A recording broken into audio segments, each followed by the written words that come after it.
નમસ્કાર ખેડૂત મિત્રો, જય જવાન જય કિસાન। જોઈએ આજના વિડીયોમાં આવનારા સમયની અંદર ડુંગળીના બજાર ભાવમાં કેવો સુધારો થાય તેની સંપૂર્ણ અપડેટ જોઈએ તો ચેનલમાં ન હો તો ચેનલને સબસ્ક્રાઇબ કરી લેજો। તો 8 ડિસેમ્બરના રોજ કેન્દ્ર સરકાર નિકાસબંધી કરવાના કારણે ડુંગળીના બજાર ભાવમાં મોટા પાયે ઘટાડો જોવા મળી રહ્યો છે। જે ડુંગળીના બજાર ભાવ 700-800 રૂપિયા બોલાતા હતા એ જ ડુંગળીના બજાર ભાવ હાલ અત્યારે 150 થી લઈને 200 રૂપિયાની આસપાસ બોલાઈ રહ્યા છે। તો આવામાં ખેડૂતોને મોટા પાયે નુકસાન થતું હોય છે।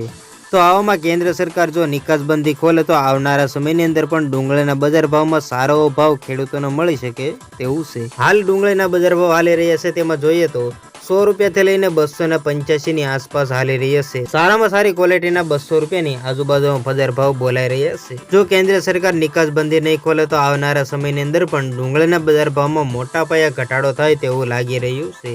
આવનારા સમયની અંદર કેન્દ્ર સરકાર જો નિકાસબંધી ખોલે તો આવનારા સમયની અંદર પણ ડુંગળીના બજાર ભાવમાં સારો ભાવ મળે તો ખેડૂતોને સારું પોષણ થતું હોય છે।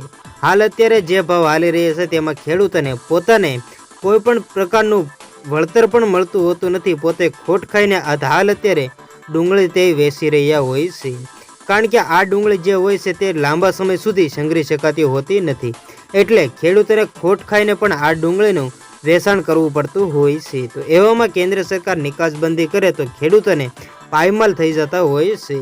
સાથે જ બહારના દેશોમાં માંગ હોવા છતાં કેન્દ્ર સરકાર બહાર નિકાસ ન કરવાના કારણે ડુંગળીના બજાર ભાવમાં ધરખમ ઘટાડો પણ જોવા મળે છે। તો બસ આજની તે આટલી જ અપડેટ, ફરી મળીશું નવી અપડેટ સાથે। ત્યાં સુધી બન્યા રહેજો ખેડૂત ખબર યુટ્યુબ ચેનલમાં।